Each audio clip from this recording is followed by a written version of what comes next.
역대상 5장 1절에서 26절까지 말씀입니다.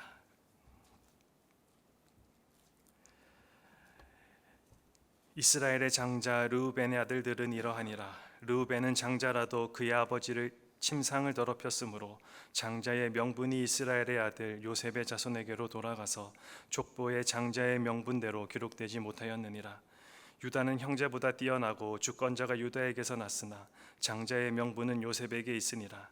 이스라엘의 장자 르우벤의 아들들은 한옥과 발루와 헤스론과 갈미요. 요엘의 아들은 스마야요, 그의 아들은 고기요, 그의 아들은 시므이요, 그의 아들은 미가요, 그의 아들은 르아야요, 그의 아들은 바알이요, 그의 아들은 부에라이니 그는 르우벤 자손의 지도자로서 아스루 왕 디글랏 빌레셀에게 사로잡힌 자라. 그의 형제가 종족과 계보대로 우두머리 된 자는 여이엘과 스가랴와 벨라니. 벨라는 아사스의 아들이요 세마의 손자요 요엘의 증손이라. 그가 아로엘에 살면서 느보와 바알므온까지 다다랐고 또 동으로 가서 거주하면서 유브라데 강에서부터 강야 지경까지 다다랐으니 이는 길앗 땅에서 그 가축이 번식함이라. 사울 왕 때에 그들이 하갈 사람과 더불어 싸워 손으로 쳐 죽이고 길앗 동쪽 온 땅에서 장막에 거주하였더라. 갓 자손은 루벤 사람을 마주 대하여 바산 땅에 거주하면서 살르가까지 다다랐으니 우두머리는 요엘이요 다음은 사밤이요 또 야네와 바산의 산 사밧이요. 그 조상의 가문의 형제들은 미가엘과 무슬람과 세바와 요레와 야간과 시아와 에벨 7명이니 이는 다 아비하일의 아들들이라. 아비하일은 후리의 아들이요 아로아의 손자요 길르앗의 증손이요 미가엘의 현손이요 여시세의 5대손이요 야도의 6대손이요 부스의 7대손이며 또 구니의 손자 압디엘의 아들 아히가 우두머리가 되었고 그들이 바산 길르앗과 그 마을과 사론의 모든 들에 거주하여 그 사방 변두리에 다다랐더라. 이상은 유다 왕 요담 때와 이스라엘 왕 요로보암 때의 족보에 기록되었더라.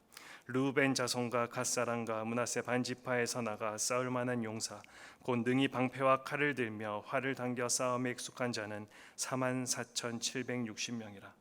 그들이 하갈 사람과 여두루와 나비스와 노답과 싸우는 중에 도우심을 입었으므로 하갈 사람과 그들과 함께 있는 자들이 다 그들의 손에 패하였으니 이는 그들이 싸울 때에 하나님께 의뢰하고 부르짖음으로 하나님이 그들에게 응답하셨습니다.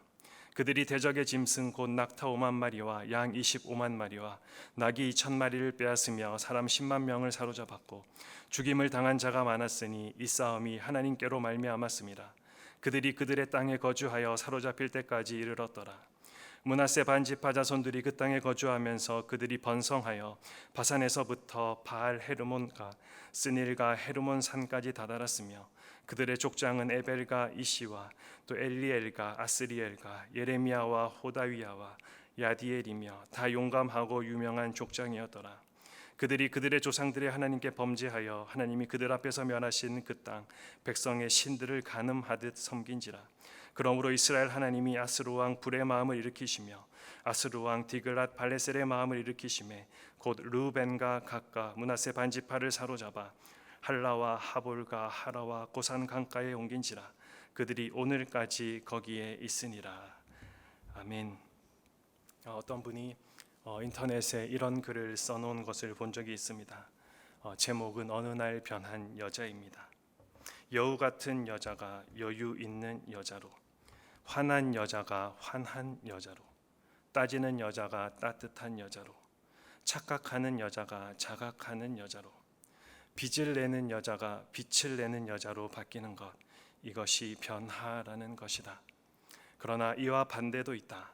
환한 여자가 화난 여자로, 따뜻한 여자가 따지는 여자로, 빛을 내는 여자가 빚을 내는 여자로 바뀐다면 이것은 변질이라 말할 수 있다.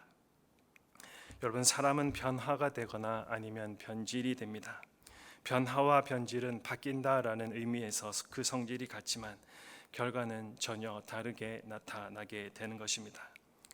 오늘 말씀에는 르우벤, 갓, 므낫세 반지파의 후손들이 소개되고 있습니다. 그들의 소개는 르우벤의 아들들에 대한 이야기로부터 시작이 됩니다.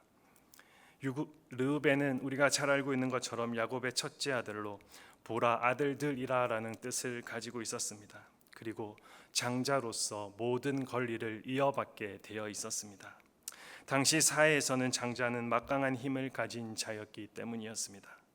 하지만 아버지 야곱의 첩을 범함으로 장자권의 모든 권리들을 다 빼앗기며 이스라엘의 주된 지파가 되지 못했습니다.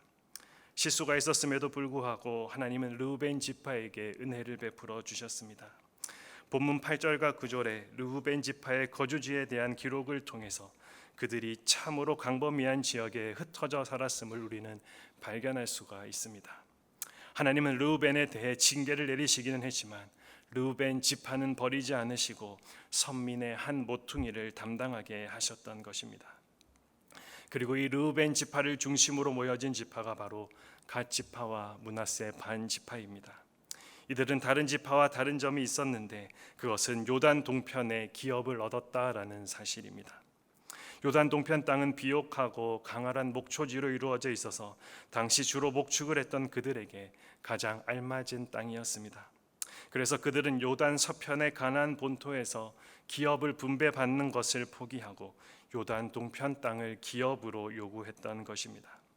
이렇게 요단 동편에서 기업을 얻은 두 지파 반은 처음에 시작을 잘 하였습니다. 그들이 이렇게 기름진 땅을 차지할 수 있었던 것도 그들에게 담대한 신앙의 용기가 있었기 때문에 가능했습니다. 과거 모세는 갓 지파를 비롯한 이 두 지파 반이 요단 동편 땅을 그들에게 주기를 요구하였을 때에 그들에게 한 가지 조건을 제시하였습니다. 그것은 가나안 정복 전쟁이 시작되면 다른 형제 지파들 앞에 서서 싸우라라는 것이었습니다. 가나안 정복 전쟁에 선봉에 서라는 모세의 요구는 사실 쉽게 받아들일 수 있는 일은 아니었습니다. 이것은 대적을 두려워하지 않고 싸울 수 있는 담대한 신앙의 용기가 있어야만 가능했던 일이었기 때문입니다. 그럼에도 두 지파 반은 모세의 요구에 기꺼이 응하며 가나안 정복 전쟁 당시에 이스라엘 맨 앞에 서서 싸웠습니다. 그리고 그 전쟁을 승리로 이끌므로 자신들이 요구하였던 요단 동편 땅을 차지할 수가 있었습니다. 그들의 담대한 믿음과 신앙을 확인해 볼 수 있는 대목입니다. 하지만 그렇게 좋았던 시절이 그렇게 오래가지 못했던 것 같습니다. 오늘 말씀은 그들의 최후를 이렇게 기록하고 있기 때문입니다. 25절 말씀입니다. 그들이 그들의 조상들의 하나님께 범죄하여 하나님이 그들 앞에서 멸하신 그 땅 백성의 신들을 간음하듯 섬긴지라. 그들의 결국은 우상 숭배 죄로 인해 아수르에 의해 처참히 멸망당하는 비극을 맞이하게 됩니다. 잘 시작했고 또 번성했던 그들이 어떻게 이렇게 변질되어서 나락으로 떨어질 수밖에 없었을까요? 오늘 본문에는 그들이 변질된 이유를 다음과 같이 표현하고 있습니다. 24절입니다. 그들의 족장은 다 용감하고 유명한 족장이었더라. 이 말은 그들의 족장들이 싸움에 능하여서 당시에 싸움을 하면 지지 않고 이겼다라는 그 소문이 주변 나라에 전해졌다라는 사실을 우리는 알 수가 있습니다. 그들이 이처럼 크게 번성하며 승승장구할 수 있었던 이유가 무엇입니까? 그들의 번성은 하나님을 의지한 그들을 하나님께서 보호하시고 축복하신 결과였습니다. 그런데 그들은 번성하게 되자 점점 교만하여져서 하나님을 의지하기보다 자신들의 힘을 더 신뢰하고 또 하나님이 아닌 우상을 섬기게 되었던 것입니다. 르우벤, 갓, 또 므낫세 반 지파가 변질된 이유는 바로 교만 때문이었습니다. 성경은 교만에 대해서 우리들에게 이렇게 교훈합니다. 잠언 16장 18절 말씀입니다. 교만은 패망의 선봉이요 거만한 마음은 넘어짐의 앞잡이니라. 여러분은 교만으로부터 안전하십니까? 오늘 우리도 변질된 삶을 살아가지 않기 위해 주의하고 경계해야 할 것도 다름 아닌 바로 교만입니다. 그렇다면 변질이 아닌 변화된 삶을 살아갈 수 있는 방법은 없는 것일까요? 오늘 본문 18절부터 22절 사이에 요단 동편 지파들과 또 연합군 사이에 있었던 전쟁에 관한 기록이 있습니다. 요단 동편 두 지파 연합군이 하갈 연합군과 싸워 승리하게 된 결정적인 이유가 어디에 있었는지를 우리는 확인할 수가 있습니다. 20절 말씀에 이렇게 기록되어 있습니다. 도우심을 입었으므로 하갈 사람과 그들과 함께 있는 자들이 다 그들의 손에 패하였으니. 성경은 요단 동편 이 두 지파 반의 전쟁의 승리가 하나님의 도우심을 입었으므로 그들이 이길 수 있었다라고 분명히 강조하고 있습니다. 여기서 도움을 주다라는 히브리 말은 아자르입니다. 이 말은 군사적인 도움을 주었다라는 의미입니다. 즉 하나님께서 싸울 방법을 가르쳐주고 지휘해 주셨다라는 것입니다. 그렇습니다. 요단 동편 지파들이 하갈 연합군을 물리치고 승리할 수 있었던 것은 그들이 하나로 연합하여 대적한 것도 그 원인이 될 수가 있겠지만 결정적으로는 그들이 하나님을 의지하여 싸웠고 그 결과 하나님께서 그들을 도와주신 데에 그 원인을 우리는 분명하게 찾을 수가 있습니다. 본문 20절 뒷부분을 다시 한번 읽어보겠습니다. 이는 그들이 싸울 때에 하나님께 의뢰하고 부르짖음으로 하나님이 그들에게 응답하셨습니다. 그들은 자신들이 약한 존재라는 것을 분명히 알고 있었습니다. 당시 그들 중에 싸움에 나갈 만한 자들이 4만여 명에 불과했다면 그들과 싸워야 할 하갈 연합군은 21절에 소개된 대로 10만여 명이 넘는 수적 우세를 가지고 있었습니다. 그래서 그들은 죽을 각오를 하고 전쟁터로 향하기는 하였지만 그 전에 먼저 하나님을 의뢰하고 부르짖었습니다. 이 모습은 그들이 가나안을 정복할 때에 여호수아가 늘 하나님께 구하고 하나님이 가르쳐 주신 그 방법대로 싸워 승리한 사실을 기억하고 있었음을 확인할 수 있는 대목이기도 합니다. 그래서 그들도 하나님을 의뢰하고 싸우면 승리할 수 있다라는 그 확신을 가지고 여호와를 의뢰함으로 승리를 거둘 수가 있었던 것입니다.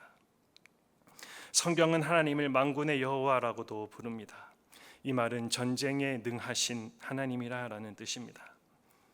하나님은 전쟁의 전술과 전략이 탁월하신 최고의 전술 전략가이십니다. 그러므로 이 땅을 살아가는 동안 성도들 또한 하나님을 의뢰하고 하나님이 가르쳐 주신 방법대로 살며 싸워야 하는 것입니다. 하나님을 먼저 의지하고 간구하고 하나님의 말씀대로 행해야 온전한 승리와 변화를 우리는 얻을 수가 있게 되는 것입니다. 오늘도 이 땅에서 끊임없이 선한 싸움을 싸우고 또 불의한 세력들의 도전을 물리쳐야 할 성도 여러분, 하나님을 의뢰하시기 바랍니다. 하나님의 도우심을 구하시기를 바랍니다. 이것이 단순해 보이고 틀에 박힌 말처럼 들릴지 모르겠지만 하나님을 의뢰하는 자가 변화된 삶을 살며 완전한 승리를 거두고 번영을 누릴 수가 있습니다. 지혜자가 우리에게 이렇게 권면합니다. 전도서 9장 11절 말씀입니다. 내가 다시 해 아래에서 보니 빠른 경주자들이라고 선착하는 것이 아니며 용사들이라고 전쟁에 승리하는 것이 아니며 지혜자들이라고 음식물을 얻는 것도 아니며 명철자들이라고 재물을 얻는 것도 아니며 지식인들이라고 은총을 입는 것이 아니니 이는 시기와 기회는 그들 모두에게 임함이니라. 시기와 기회가 그들 모두에게 임한다라는 이 말의 의미는 사람에게 임하는 때와 기회들은 모두 하나님의 주권적인 섭리 안에서 일어난다라는 사실을 우리들에게 강조하고 있습니다. 하나님을 의지하는 것과 그렇지 않은 것 사이에는 비교할 수 없는 차이가 있습니다. 처음에 잘했다고 해서 나중에까지 잘하라라는 법은 없습니다. 중요한 것은 처음과 나중이 동일해야 한다라는 사실입니다. 변질은 무엇인가를 해서 되는 것이 아닙니다. 본질을 잃어버리지 않기 위한 몸부림이 약해질 때 변질되기 시작하는 것입니다. 여러분은 지금 어떻습니까? 지금 잘하고 계십니까? 오늘 말씀을 앞에 우리의 모습을 다시 한번 돌아보면서 우리도 우리에게 주어진 모든 것이 하나님의 은혜로 인한 것임을 인정하고 있는지 살펴보기를 원하고, 우리가 인정한다면 오늘 우리에게 주신 이 하루 그 마음 가지고 끝까지 그 길을 걸어가심으로 영원한 복을 누리며 살아가게 되는 은혜를 우리가 있기를 소망합니다. 아까 우리가 불렀던 찬양입니다.